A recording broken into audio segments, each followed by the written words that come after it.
My mom looked at me with those wide, innocent eyes and said they could only afford one seat on the cruise. My sister was going. I was expected to be mature about it. They had no idea that while they were packing swimsuits and sunscreen, I was quietly packing up the entire house receipt by receipt.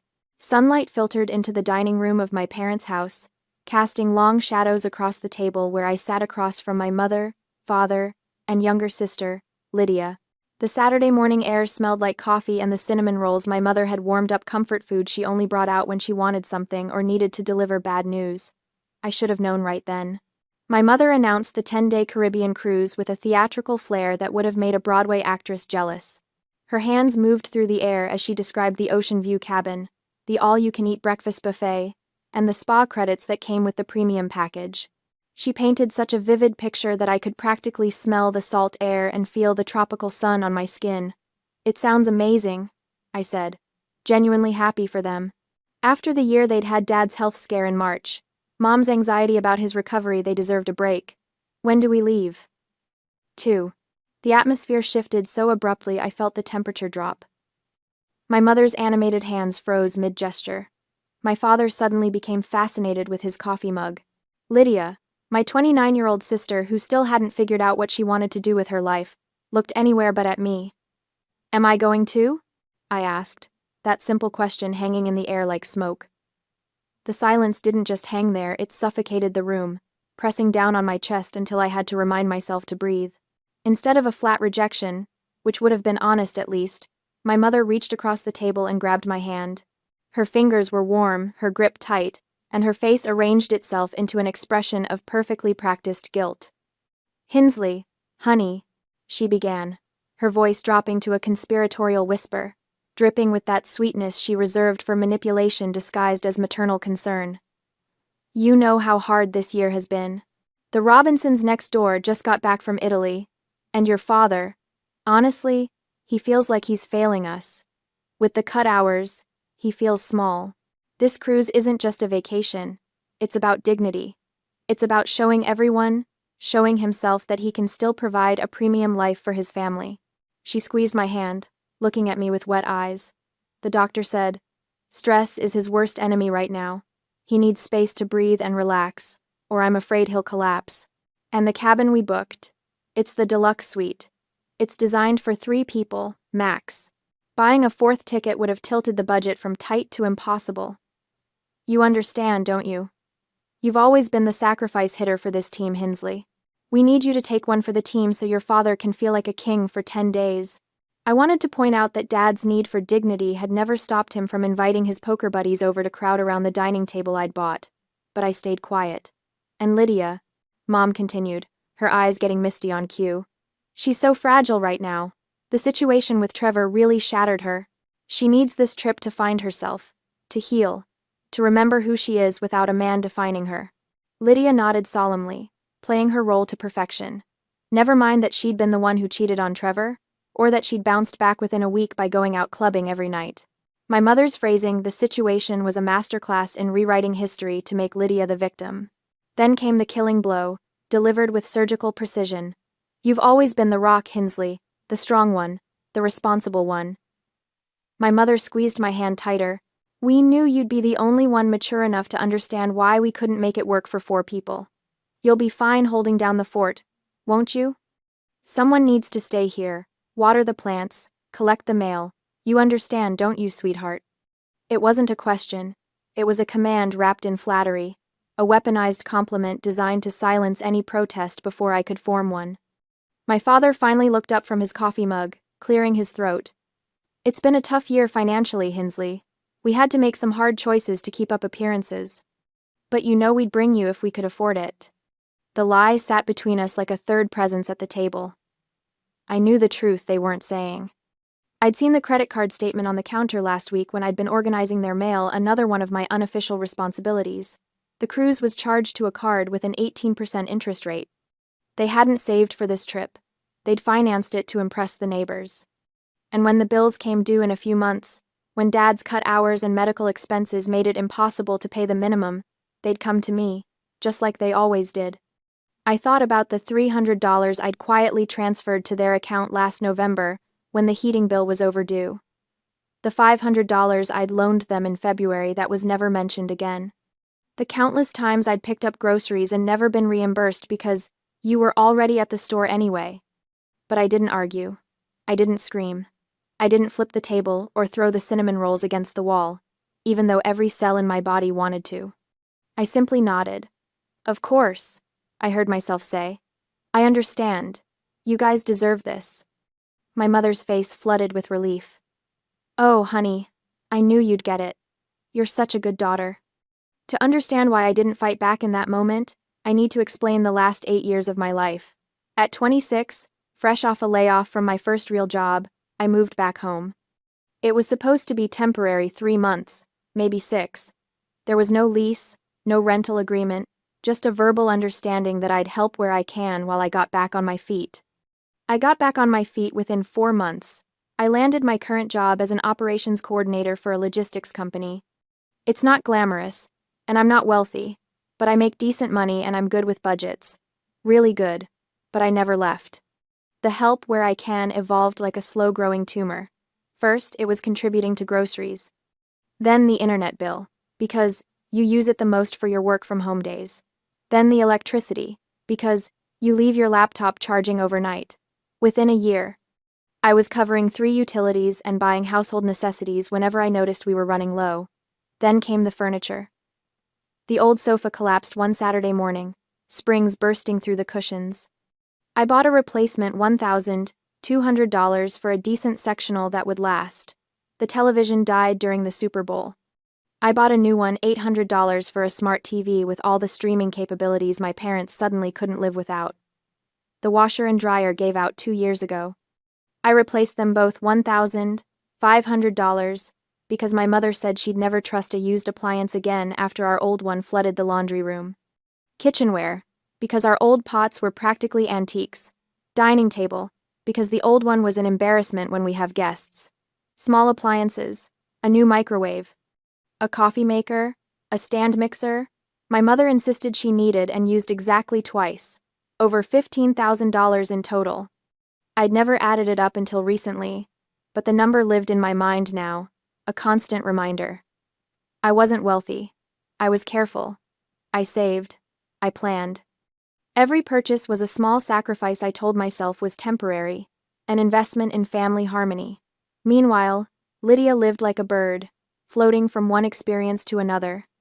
She traveled to Mexico, to Colorado, to New York City. She went to concerts and music festivals.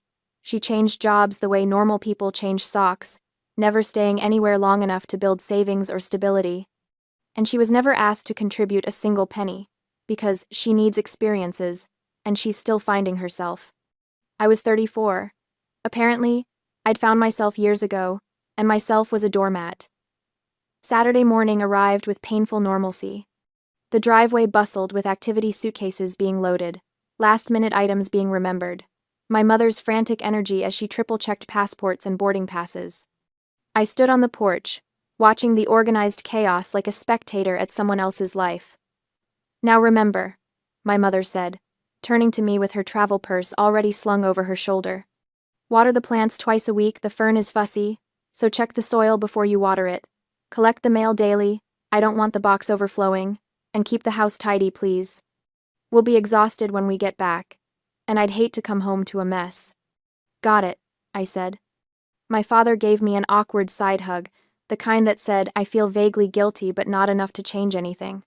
Lydia waved from the passenger seat, already scrolling through her phone.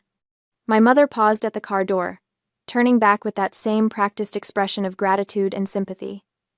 You're such a good daughter, Hinsley. You always understand. We're so lucky to have you. The words should have felt like a hug. Instead, they felt like chains. I watched the car back out of the driveway, my mother waving enthusiastically through the window. I stood there until they turned the corner and disappeared, the sound of the engine fading into the quiet Saturday morning sounds of the neighborhood lawnmowers, dogs barking, children playing. In logistics, we have a term, catastrophic failure point. It's when a system has been running over capacity for so long that a single minor stressor causes the entire infrastructure to collapse. It's not about the last straw. It's about the years of ignored maintenance warnings. My love for them had been the maintenance crew, patching cracks, ignoring the alarms, keeping the facility running at my own expense. But as I looked at the fern on the windowsill, the fussy, demanding fern, I realized the crew had just quit. My emotional machinery didn't break. It simply switched modes. Manual override. Engaged. Emotional centers. Offline. Operational efficiency. Maximum. I didn't feel rage. Rage is messy.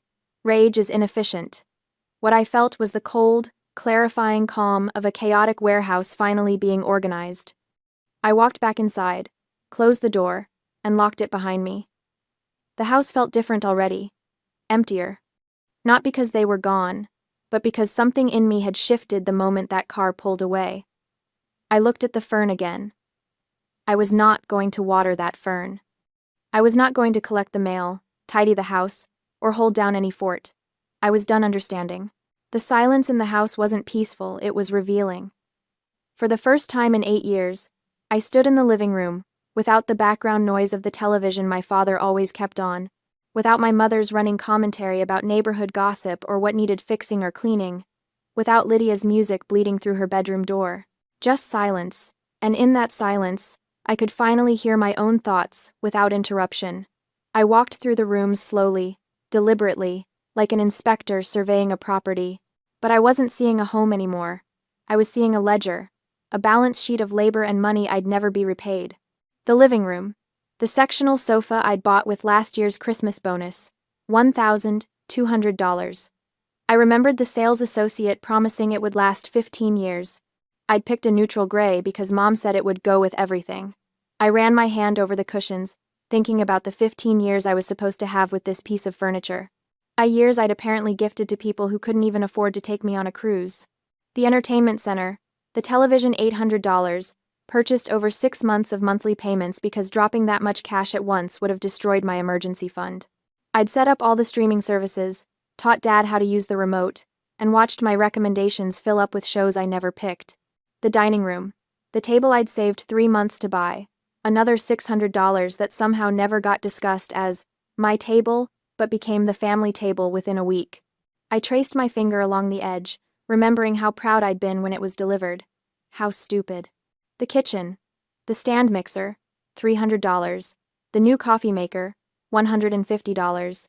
The set of pots and pans, $400, that replaced the embarrassing antiques my mother complained about. All of it top quality, because when I buy something, I buy it right. That was my philosophy: invest in good things that last. How ironic that I'd never applied that philosophy to relationships. The laundry room.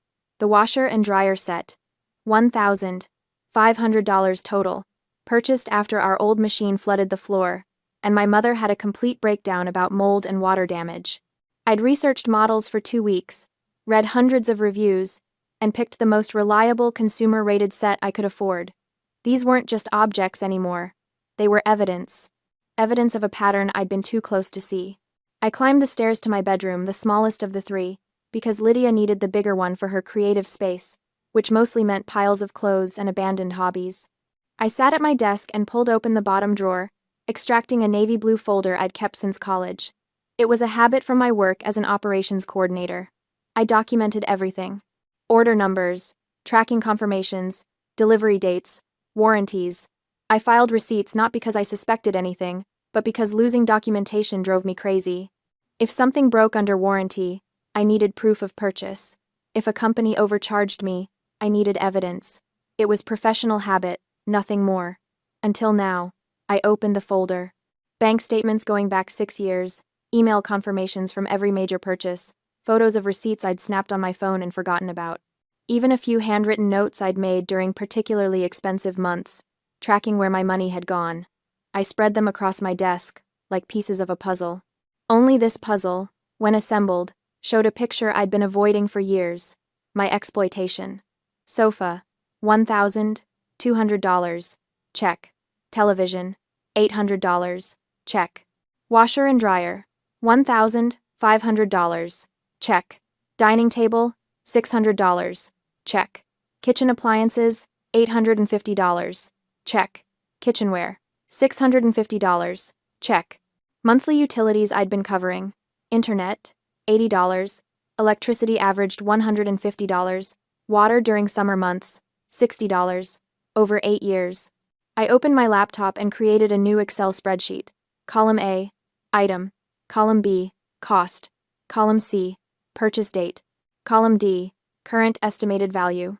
My fingers moved across the keyboard automatically, that same efficiency I brought to logistics problems at work.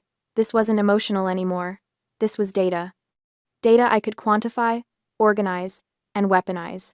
Total spent, $15,340. The number glowed on my screen like an accusation. $15,340. That was a decent used car. That was a year of rent.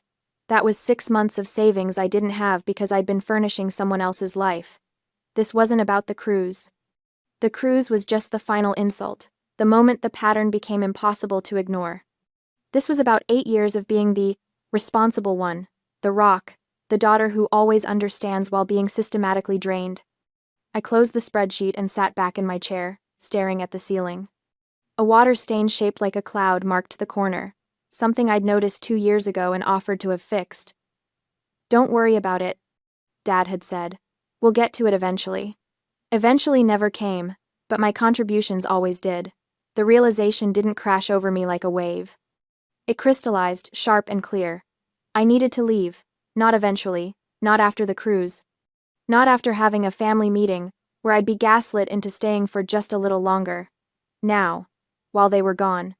While I had 10 days to execute without interference. I opened my laptop again, but I didn't waste time browsing apartment listings or waiting for credit checks that take weeks. I'd learned long ago that residential moves are slow, bogged down by applications, reference checks, security deposit negotiations, and landlords who take forever to respond.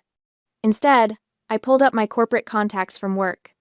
Our logistics company partners with corporate housing providers, furnished executive suites, designed for relocated employees, traveling consultants, people in transition, who need move-in-ready solutions immediately. I scrolled through my saved emails until I found it. Coastal Executive Suites. I'd booked accommodations there for visiting regional managers at least a dozen times. I knew their process. I knew their turnaround time. And I knew they valued corporate relationships, which meant minimal paperwork and fast approval. I called the direct line, bypassing the website entirely. "Coastal Executive Suites, this is Marcus." "Hi Marcus, this is Hinsley Graham with Davidson Logistics. I need an emergency 30-day booking for myself, personal situation. What do you have available for immediate occupancy?" "Let me check. We have a 1-bedroom ocean view suite available now. It's $2,500 for the month. All utilities included. Fully furnished, kitchen stocked with basics. Would need a credit card hold and your corporate employee ID for verification. $2,500. It was expensive, almost double what I'd pay for a regular apartment. But I had a secret weapon. An emergency fund I'd been quietly rebuilding since the washer and dryer disaster 2 years ago, specifically for a catastrophic event. I just didn't realize until now that the catastrophic event would be my own liberation. Perfect. I'll take it. How quickly can you have the paperwork ready?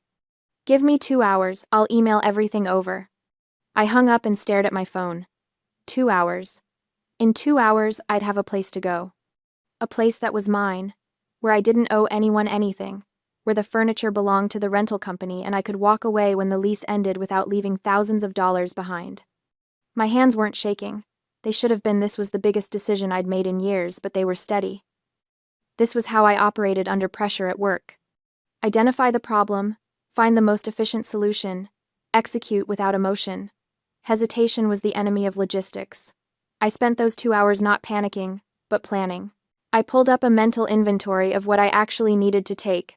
My clothes, my laptop, my documents, my personal items. Everything else in this house, the furniture, the appliances, the kitchenware, belonged to me by purchase, but they could stay. Let them keep it. Let them realize exactly what I'd provided the moment it was gone. No, wait, not everything would stay. I walked back downstairs, through each room, taking mental notes. The sofa stays. The TV stays. The washer and dryer stay. But I'd take the coffee maker, the good one, the one I bought because I actually like good coffee. I'd take the stand mixer my mother used twice. I'd take half the kitchenware, the pieces I actually used when I cooked for myself. No, wrong approach. That was thinking like someone who still cared about being fair. New strategy. I'd take everything I bought, everything with a receipt, everything I could prove was mine, and I'd leave behind only what I felt generous enough to leave. My email pinged. The rental agreement from Coastal Executive Suites, ready for digital signature. I read through it carefully, occupational hazard before signing. Move-in date, Tuesday. That gave me 3 days to execute the move during normal business hours, when none of the neighbors would question a moving truck. I set up mail forwarding online, effective Tuesday. My bank, my insurance company, my credit cards, all of it routing to the new address.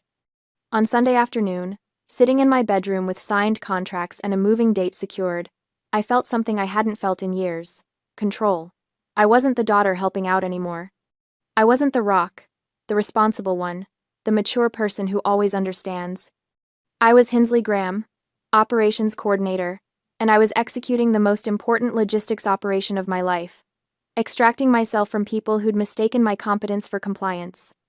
The plants could die, the mail could pile up, the house could sit empty and waiting. I had a beach view suite to move into, and 10 days to disappear before they ever knew I was gone. 2 days later, on a Tuesday morning that felt suspiciously ordinary, the quiet of the neighborhood was shattered by the low rumble of a professional moving truck backing into my parents' driveway. I had scheduled the movers for 8 a.m. sharp, early enough that most of the neighbors would already be at work, but late enough that I wouldn't look like I was sneaking around in the dark. The physical dismantling of my parents' house began with surprising efficiency. The crew chief, a stocky man with weathered hands and a clipboard, approached me at the front door. "Everything marked goes?" he asked, scanning the interior with professional indifference. I nodded, my throat tight but my resolve ironclad. Everything with a yellow tag, nothing else. Dough, and... I had spent Sunday afternoon walking through the house with a roll of bright yellow stickers, methodically marking every single item I had purchased over the past 8 years. The sofa, where my mother held court during her phone marathons, yellow tag. The flat-screen television my father watched for hours while I cooked dinner after work, yellow tag. The dining table where Lydia never helped clear dishes, yellow tag. The matching chairs, the washer, the dryer, the stand mixer in the kitchen, the coffee maker, the microwave, the bookshelf in the hallway, even the shower curtain in the main bathroom. Yellow tags everywhere, like a bizarre treasure hunt in reverse. The movers worked with the kind of practiced rhythm that comes from years of breaking down lives and reassembling them elsewhere. They wrapped the $1,200 sofa in thick blankets, securing it with industrial-strength tape. The $800 television was carefully nestled into a custom box. The washer and dryer, $1,500 as a set, were dolled out on reinforced hand trucks, their white surfaces gleaming in the morning light as they rolled down the front walk. I stood in the doorway, arms crossed, watching the systematic erasure of 8 years of financial servitude. Each item that disappeared into the truck was a weight lifted from my chest. The dining table, the chairs, the area rug from the living room, the kitchen appliances, the bedding from the guest room I had occupied before moving out years ago, the towels, the cookware, the dishes, all of it. Gone. I had intentionally left behind the items I didn't pay for, the things that existed in the house before I became the family ATM. My father's old, worn-out recliner sat in the corner, its brown fabric faded and pilling at the arms. A cheap brass lamp my mother had owned since the 80s stood on the floor beside it, its shade yellowed with age. Some dusty decorative pieces, ceramic figurines, and fake plants remained on the mantel, untouched by yellow tags. Those things weren't mine to take. I wasn't a thief. I was simply reclaiming what belonged to me. As the movers cleared the living room, the space transformed before my eyes. What had once been cluttered and suffocating became vast and hollow. The hardwood floors, usually hidden beneath furniture and rugs, stretched out bare and scuffed. Dust bunnies cowered in the corners where the sofa had stood. The walls looked naked without the television mounted on the center wall. And there, in the midst of all that emptiness, sat my father's recliner. I stared at it for a long moment, feeling something sharp and complicated twist in my chest. That chair, that pathetic, threadbare chair, was the only real furniture left in the entire living room. It looked absurd sitting there alone, a monument to dysfunction, An idea struck me with the force of poetry. I walked across the empty room, my footsteps echoing in the hollow space. Bending down, I gripped the sides of the recliner and began to drag it toward the center of the room. The old chair protested, its legs scraping against the floor with an awful screech, but I persisted. When I reached what I estimated to be the exact center of the living room, I stopped. With precise, deliberate movements, I straightened the chair. I adjusted it left, then right, eyeing the angles from different positions in the room until it was perfectly centered. I stepped back, studying my work with the critical eye of an artist evaluating a gallery installation. There. Perfect. The recliner sat alone in the vast, empty void like a throne in an abandoned kingdom. It was a visual representation of the irony that had defined my life for nearly a decade. I had just treated that worthless chair with more care, more respect, and more consideration than my parents had ever shown me. The room didn't feel sad. It felt honest. "That's the last of it," the crew chief called from the front door. "We're heading to the executive suite now. You following us there?" "Yes," I said, taking one last look around. "I'll be right behind you." My friend Paige Holloway met me at the executive suite to help me settle in. She arrived carrying 2 iced coffees and wearing her trademark leather jacket, her auburn hair pulled back in a messy bun. Paige had been the first outsider to validate my reality when I finally confessed the extent of my family's financial exploitation months ago. "Holy hell, Sadie," she breathed, stepping into the furnished apartment. "This place is gorgeous." It really was. Floor-to-ceiling windows overlooked a slice of ocean in the distance. The kitchen had granite countertops and stainless steel appliances. The bedroom was spacious enough for a queen bed and a proper dresser. The furniture I'd brought from my parents' house, my furniture fit perfectly in the living room. As we unpacked boxes in the new space, arranging throw pillows and hanging artwork, my phone buzzed on the kitchen counter. I glanced at the screen. "Mom. Mobile." My stomach clenched. They were calling from the cruise, probably checking if I had watered their ridiculous plants like the obedient daughter they assumed I'd always be. I stared at the screen, watching it light up and vibrate with each ring. Paige looked over, saw the name, and raised her eyebrows in silent question. I shook my head. The phone rang and rang until it finally went to voicemail. Seconds later, it buzzed again, a voicemail notification. I didn't listen to it. I turned the phone face down on the counter and went back to unpacking. "You okay?" Paige asked quietly. "I'm perfect," I said, and I meant it. I spent the rest of the week settling into my new life.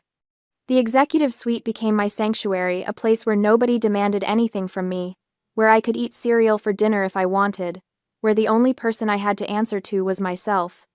The peace was terrifying at first. I kept expecting my mother to call with some emergency, some crisis that required my immediate financial intervention. I kept anticipating my father's guilt-tripping texts about his health, but my phone stayed quiet. They were on a cruise ship somewhere in the Caribbean, blissfully unaware that their safety net had vanished. Every morning, I woke up in my own space. I made coffee in my own coffee maker. I sat on my own sofa and looked out at the ocean. At work, I focused on logistics reports and shipping schedules with a clarity I hadn't felt in years. Mark Feldman, my manager, commented that I seemed different, lighter, somehow. "Big changes," I said vaguely, and he didn't press. But despite the peace, despite the rightness of what I had done, I couldn't fully relax.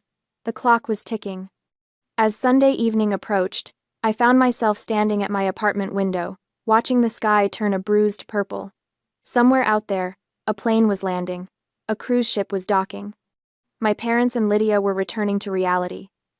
I was safe in my new apartment, surrounded by my own belongings and my own choices. But I knew with the absolute certainty of someone who had spent 34 years learning the patterns of dysfunction that the storm was about to make landfall. The sun had barely set on Sunday evening when my phone began buzzing incessantly on my nightstand. I was in the kitchen making tea when the notifications started rolling in text after text, call after call, all from numbers I recognized. Then my phone lit up with a message from Paige. A photo. I opened it, my heart hammering. The image showed my parents' house from the outside.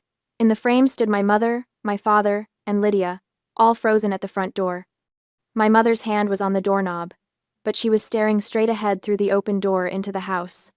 Even in the grainy photo, I could see the shock on her face. Behind them, Lydia's expression was pure disbelief, her mouth slightly open as she stared into the completely empty living room. They had returned to a shell of a house. My phone immediately started ringing.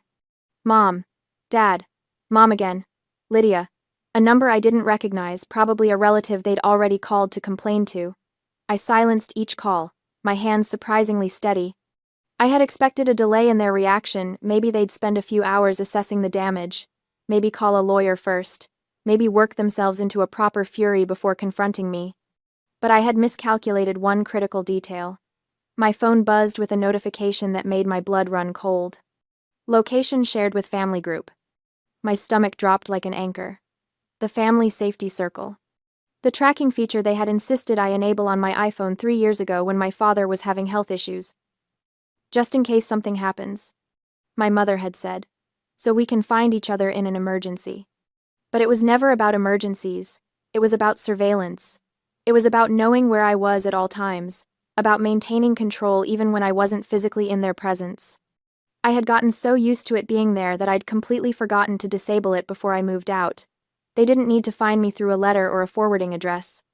They tracked me down digitally like a lost piece of luggage, following the little blue dot on their iPhone straight to my executive suite complex. That same night, less than 2 hours after they'd landed, they found me. The pounding on my door was aggressive enough to rattle the frame. Through the peephole, I could see all three of them, my mother in front, my father behind her looking exhausted from travel, and Lydia hovering in the background with her arms crossed. Sadie, my mother shouted, her voice shrill even through the heavy door. We know you're in there. We can see you're here. End. More pounding. Harder this time. My mother was waving her phone at the door like she was trying to ward off evil spirits. Why aren't you answering? Open this door right now. I stood on the other side, watching them through the peephole, my heart racing but my mind clear. The violation of my privacy, the fact that they had tracked me like I was a criminal instead of their daughter, fueled my resolve more than their anger ever could. This was it. The moment I had been preparing for. I unlocked the door and opened it. They burst into my apartment like a SWAT team, my mother leading the charge. She stopped short when she saw the living room, saw her sofa, her television, her dining table, all arranged beautifully in my new space. What the hell do you think you're doing? She demanded, whirling on me. This was the strategic bait. I had to play this exactly right. I didn't scream back. I didn't try to justify myself immediately. I simply stood there, arms at my sides, and let them unload. My father stepped forward, his face red. We trusted you. We left you to watch the house, and you stripped it clean. But then his eyes darted to the spot where the TV was mounted on my wall, and I saw a flicker of something else calculation. He wasn't just mad the TV was gone. He was mad because he knew exactly who bought it. He knew the argument he was about to lose, and he was trying to shout loud enough to drown out the facts. Do you have any idea what we came home to? My mother's voice was climbing into hysteria. The house is empty. There's nothing left. Just your father's old chair sitting in the middle of the room like some kind of sick joke. Lydia finally spoke up from her position near the door, her voice dripping with disdain. I always knew you were jealous of me, but this is pathetic even for you. Jealous? I repeated quietly. Don't play dumb, Lydia snapped. You did this because you weren't invited on the cruise. Because Mom and Dad chose to spend time with me instead of their bitter, angry older daughter who's never had any fun in her life. My mother nodded vigorously. That's what this is really about, isn't it? You're punishing us for leaving you behind. You took everything we have because you couldn't stand that we were happy without you. You left us with nothing, my father added, and there was something in his voice that might have been genuine hurt if I didn't know better. How could you be so cruel? I let the accusations wash over me like waves. Each one was designed to make me feel guilty, to make me apologize, to make me put everything back and resume my role as the family ATM. But I just stood there, silent, taking it. To them, my silence looked like guilt. My lack of defense looked like shame. I appeared to be taking the hit, absorbing their rage like I had always absorbed their demands and manipulations. My mother studied my face, searching for cracks. When she saw what she interpreted as defeat, her posture shifted. She had won. Or so she thought.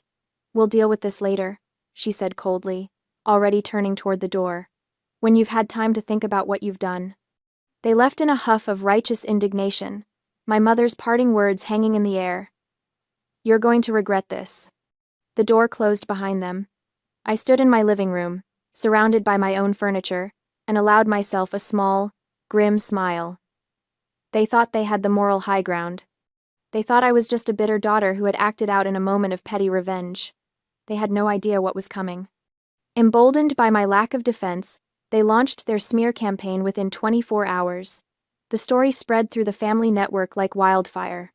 Phone calls to relatives, posts on social media that carefully avoided specifics, but painted a clear picture of victimhood. Whispered conversations in church parking lots and grocery store checkout lines. The narrative was simple and devastating. I had abandoned them. I had stolen their belongings out of spite because I wasn't invited on the cruise. I had left them an aging couple with health issues with nothing but the clothes on their backs. By Tuesday, I was getting messages. A distant aunt. Sadie, your mother called me in tears. How could you do this to them? A family friend I hadn't spoken to in years. She said you left them with nothing. How could you? A former neighbor. I always thought you were such a sweet girl. I'm so disappointed. Each message felt like a paper cut, small but stinging. My mother had always been a master manipulator, but this campaign was particularly effective. She had positioned herself as the victim of a cruel, ungrateful daughter, and people were buying it. I felt the sting of the attack on my character. For a brief moment, I wondered if I should defend myself immediately, post my receipts online, expose the truth for everyone to see. But I didn't panic. At work on Wednesday, my manager Mark Feldman pulled me aside. He was a no-nonsense man in his 50s, who had always treated me with respect and fairness, qualities I had learned to appreciate after 34 years of conditional family love. You okay, Graham? He asked, studying my face. You seem distracted. Family stuff, I said vaguely. He nodded slowly. I don't ask for details unless you want to share them, but I've worked with you for 6 years, and I know you. You're one of the most responsible, reliable people I've ever managed. He paused. I don't know what's happening with your family, but I can tell you've been carrying more than anyone realizes, and whatever you did, I don't think it was wrong. The unexpected validation hit me harder than any of the accusatory messages. My throat tightened. Thank you. You don't have to thank me for stating facts, he said simply. Now get back to work. That shipment schedule isn't going to optimize itself. That evening, Paige came over with pizza and wine. She had seen some of the social media posts, my mother's vague but pointed comments about betrayal and heartbreak. They're really going all out, huh? Paige said, scrolling through her phone. They think they've won, I replied, taking a sip of wine. They think I'm the villain of the story. Paige set down her phone and looked at me directly. If taking your own things back makes you the villain in their story, then the problem existed long before you emptied that house. She was right, and more importantly, I was ready. I had let them take their shot. I had let them paint me as the bad guy. I had given them just enough rope to hang themselves. Now it was time to spring the trap. The phone calls had been relentless. 3 days of nonstop harassment from relatives I barely spoke to, suddenly very concerned about family unity and respect for your parents. Aunt Carol, who hadn't invited me to Thanksgiving in 5 years, left a voicemail calling me selfish and cruel. Uncle Jim texted paragraphs about how disappointed Grandma would be, never mind that Grandma had been dead for 7 years and never met half the furniture they were crying about. The smear campaign was working exactly as Mother had designed it. I was the ungrateful daughter, the thief, the one who abandoned her poor, struggling parents while they were on vacation. I let them talk. I let the rumors spread like wildfire through our extended family's group chats and Sunday dinner gossip sessions. I didn't defend myself, didn't explain, didn't justify. I just waited. Because I knew something they didn't. The truth had receipts. The meeting was Mother's idea, naturally. She called it a family discussion to resolve this situation. Her voice on the phone had that practiced tremor, the one she used when she wanted people to think she was barely holding it together. We need to talk about this, Hensley. Face to face. Like adults. I agreed immediately. Too immediately. Probably, because there was a pause on her end, a flicker of uncertainty before she recovered. Tomorrow. 2 o'clock. At the house. I'll be there, I said. She expected an apology. She expected me to crack under the pressure of family judgment, to feel so guilty and ashamed that I'd bring everything back and beg forgiveness. She expected me to fold, the way I always had. I packed my iPad and a 3-ring binder into my messenger bag and drove to the house that no longer felt like home. They were waiting in the empty living room when I arrived, all 3 of them arranged like a tribunal. Mother sat in Father's old recliner, the only piece of furniture left in the entire house, positioned dead center in the room like a throne. Father stood beside her, arms crossed, trying to look stern despite the fact that he was leaning heavily on his cane. Lydia perched on the windowsill, scrolling through her phone with studied disinterest. The room echoed, every footstep, every breath. The absence of furniture made the space feel enormous and hostile. "You came," Mother said, as if she doubted it. "You asked me to." "We demanded it," Father corrected. "This has gone far enough, Hinsley." I set my bag down carefully on the floor and straightened. "I agree." Mother's eyes narrowed. "Then you understand why we're upset. You stole from us." "I took what was mine." "Family property." "No." My voice cut through hers, sharp and clean. "Not family property. My property. Purchased with my money. And I can prove it." I reached into my bag and pulled out the binder, first a thick, color-coded beast organized with the kind of precision that came from 8 years of running logistics operations. I set it on the floor between us with a satisfying thud. Then I pulled out my iPad, tapped it awake, and turned it to face them. "Everything I removed from this house," I said, my voice perfectly steady, "is something I paid for, and I have documentation for every single item."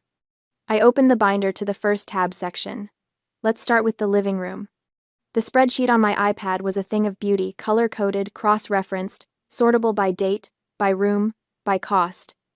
I'd spent 2 full evenings building it, importing data from 8 years of bank statements, credit card records, and email receipts. Every purchase, every payment, every proof.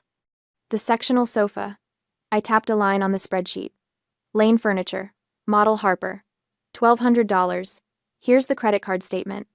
Here's the delivery receipt with my signature. I slid the relevant pages from the binder across the floor. Mother stared at them like they were written in a foreign language. The television. Samsung, 65-inch 4K, $800. Purchased when the old one died. Best Buy receipt. Extended warranty in my name. Another page. Another line highlighted on the screen. The coffee table. The end tables. The lamps. The area rug. I tapped through each one, methodical and relentless. All mine. Purchased between 2017 and 2022. Total value for the living room alone, $4,300. Father's face was turning an alarming shade of red. This is ridiculous. The kitchen. I didn't let him finish. KitchenAid mixer, $350. Cuisinart food processor, $120. The entire set of all-clad cookware, $600. The kitchen table and chairs, solid oak, custom ordered, $900. "We needed those things," Mother said, but her voice had lost its confident edge. "You needed them. I bought them." I scrolled down. The washer and dryer. $1,500, purchased when the old ones finally died. Installation included. Here's the Home Depot receipt. Here's the service warranty. Here's the credit card charge. I looked up at them, meeting each of their eyes in turn. The guest room furniture, Lydia's room, $800. The desk in the office, the filing cabinets, the bookshelf, the vacuum cleaner, the steam mop, the air purifier in the master bedroom. Tap, tap, tap, each item lighting up on the screen, each receipt sliding across the floor. Would you like me to continue? Because I can. I have 8 years of documentation. Every appliance, every piece of furniture, every household item I purchased to keep this place functional, while you spent your money on cruises and wine club memberships and Lydia's travel fund. The silence was deafening. I zoomed out on the spreadsheet, showing them the full scope. The total value of items I removed from this house is $15,743. That's the sum at the bottom. That's what I invested in your comfort over 8 years while paying you $1,200 a month in rent. I let that sink in. Watched the math hit them like cold water. $15,000 in furniture and appliances, plus 96 months of rent at $1,200 per month. That's $115,200. That's what I gave you. And what did I get in return? Nobody answered. A bedroom, a curfew, a tracking app on my phone, and a family that called me selfish for wanting my own life. Mother's mouth opened and closed. Father looked at the papers scattered on the floor like they might spontaneously combust. Lydia had finally stopped scrolling, her phone forgotten in her lap. You said I stole from you, I continued, my voice still calm, still professional. But the truth is, you've been stealing from me for 8 years. You took my money, my time, my independence, and my dignity. You took and took and took, and you called it family. I closed the binder with a decisive snap. The only thing I took was what already belonged to me, and if you want to dispute that, I suggest you find a lawyer. Because I guarantee you won't like what they tell you about the legal definition of theft. The power in the room had shifted so completely it was almost visible. The empty space that was supposed to intimidate me, supposed to show me the destruction I'd caused, it showed them instead. It showed them exactly how much I'd carried, how much I'd provided, how much they'd depended on someone they treated like a servant. Mother tried one more time. We're still your parents. And I'm still your ATM, apparently. I picked up my iPad and tucked it back into my bag. But that account is closed now, permanently. I left the binder on the floor, a parting gift. Let them sit with it. Let them read through 8 years of evidence that they'd been exploiting me while calling it love. The meeting with Lydia happened 3 days later. Her idea, communicated through a terse text. Can we talk? Just us. That diner you like near the beach. I almost said no. Almost. But I wanted to see if she'd finally acknowledge her role in this, or if she'd keep playing the innocent bystander. She was already there when I arrived, sitting in a booth by the window, her usual spot when we used to meet for brunch. She looked tired, no makeup, hair in a messy ponytail, wearing a sweatshirt I'd bought her for Christmas 2 years ago. Hey, she said when I slid into the seat across from her. Hey. We ordered. She got the avocado toast and an iced latte. I got a turkey club and coffee. We ate in near silence, the kind of uncomfortable quiet that used to be filled with her stories about travel plans or whatever drama was happening in her friend group. The check came on a small black tray, placed exactly in the center of the table. Lydia glanced at it, then went back to her phone, scrolling, waiting. I watched her for a moment, this woman I'd protected and subsidized and enabled for years, my little sister, the golden child, the one who never had to worry because I worried for her. I picked up the check, calculated my portion, sandwich, coffee, tip, and placed 2 bills on the tray. $18 exactly. That's mine, I said, standing up. Lydia's head snapped up. She stared at the money, then at me, her expression shifting from confusion to comprehension, to something like shock. Wait, what? My share. $18. I slung my bag over my shoulder. Your total is about 22. They take card at the register. Hinsley. Her voice cracked slightly. Are you serious right now? Completely. She looked down at the check again, then at the money I'd left, then back at me. In that moment, the reality crashed over her. Not the furniture, not the move, but this. This small, everyday interaction we'd had dozens of times, where I always paid because I always paid for everything. I can't believe you're doing this over $20, she said, but there was no heat in it, just disbelief. It's not about $20, Lydia. It's about the fact that you expected me to pay. Just like you expected me to pay for everything else. Just like you expected me to keep subsidizing your life while you figured out what you wanted to do with yourself. I didn't ask you to do any of that. You didn't have to. You just let me. I adjusted my bag. And you knew, didn't you? You knew Mom and Dad favored you. You knew they expected more from me than from you. You knew it was unfair. She didn't deny it. For once, she didn't deflect or play dumb or change the subject. Yeah, she said quietly. I knew. And you said nothing. Would it have changed anything if I did? It would have meant you saw me, really saw me, instead of just enjoying the benefits of my sacrifice. Lydia's eyes were shining now, but I felt nothing. No guilt, no sadness, no desire to comfort her. I'm sorry, she whispered. I'm sure you are. Sorry, it's over, probably. I headed for the door, then paused and looked back. Your tab's still on the table. Better handle it before they think you're dining and dashing. I left her there, staring at a $22 check like it was a mirror showing her something she didn't want to see. The smear campaign died within a week. Hard to call someone a thief when they have 8 years of receipts proving ownership. Hard to paint someone as cruel when they have documentation showing they paid over $100,000 in rent and expenses. I didn't blast my defense all over social media. I didn't need to. I simply responded to the family friends who reached out: Aunt Carol, Uncle Jim, a few cousins, with calm, factual corrections. I understand my parents told you I stole from them. That's not accurate. Everything I took, I purchased.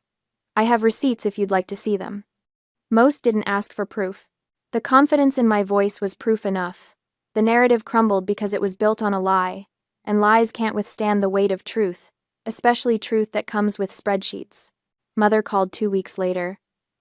We need to talk. Your father and I want to apologize. I met them at a cafe downtown Neutral Territory, public space, limited time. They looked older somehow, diminished. Father's cane seemed more necessary than performative. Mother's makeup couldn't quite hide the stress lines. We're sorry, Father said first. We never realized how much you were doing, how much you were carrying. But his tone had that edge, that subtle inflection that made it my fault for not speaking up sooner, for not making my burden more visible. We thought you wanted to help, Mother added. We thought it made you happy to contribute to the family. I stirred my coffee slowly, watching the cream swirl into patterns.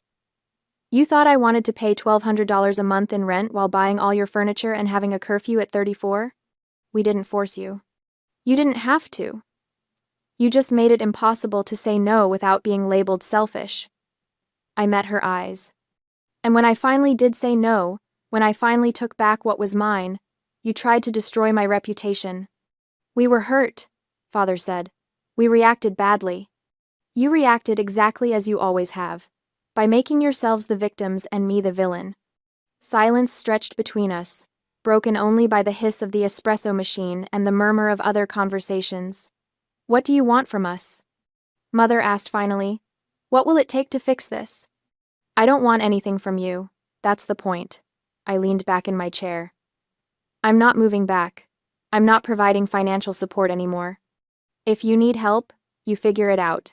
Get jobs, downsize, sell the house. That's not my problem to solve. But we're family. And families shouldn't exploit each other. Families shouldn't track each other's location like criminals. Families shouldn't play favorites and expect the unfavored one to just accept it. I pulled out my phone and showed them something I'd done the week before. I'd removed myself from the family safety circle. My location was now permanently, blissfully private. I think you should consider therapy, I said. Both of you. Maybe family counseling if Lydia's willing. But that's your choice, your responsibility, not my project to manage. Mother's face crumpled slightly. So that's it? You're just done with us? I'm done being used by you. If you want a real relationship, one based on mutual respect and boundaries, I'm open to that. Eventually. But it starts with you acknowledging what you did and actually changing.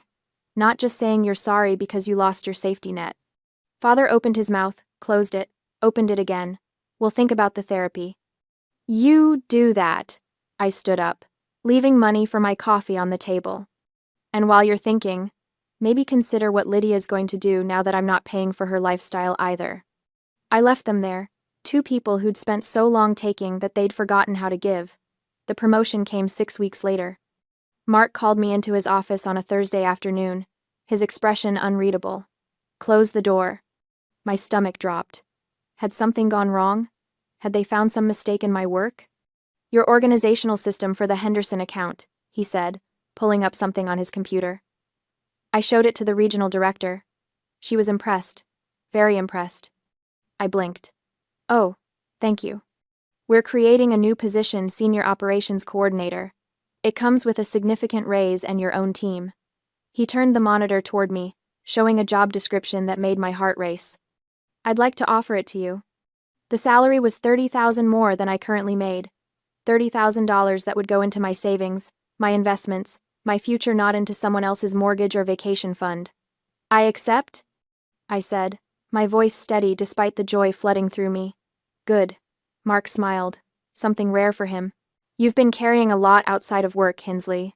I don't know the details, but I've seen the change in you these last few months. You seem lighter. I am, I said. I finally put down something I should have never picked up in the first place.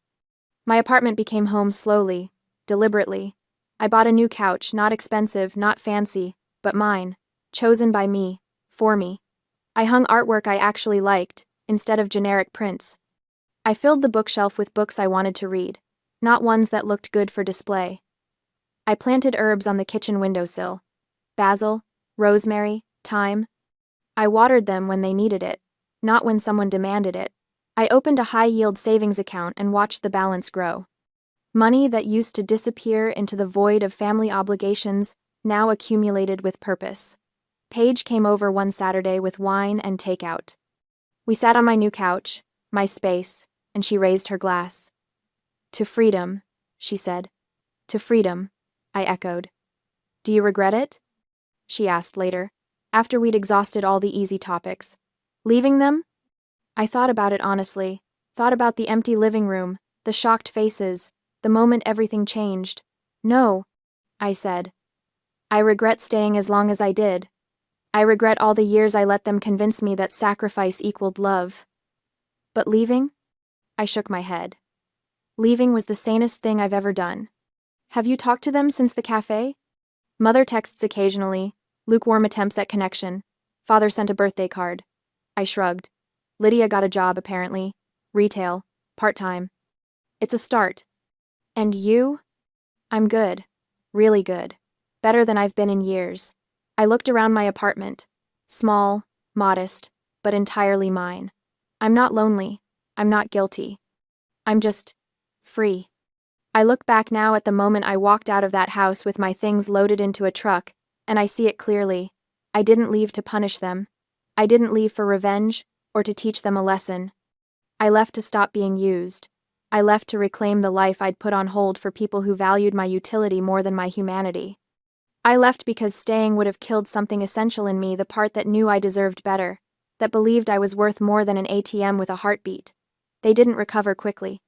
The house went on the market 6 months later, too big, too expensive without my contributions. They downsized to a condo, made adjustments, faced consequences. But I recovered. I recovered the moment I drove away with my furniture and didn't look back. Some people call it selfish. I call it survival. Some people call it cruel. I call it necessary. Some people say family should forgive anything. I say family shouldn't require forgiveness for basic respect in the first place. I am not their villain. I am not their victim. I am simply someone who finally chose herself. And that choice, that single decision to value my own life as much as I'd valued theirs, changed everything. The apartment is quiet tonight. Peaceful. The kind of silence that feels like contentment instead of loneliness. My herbs are thriving on the windowsill. My savings account is growing.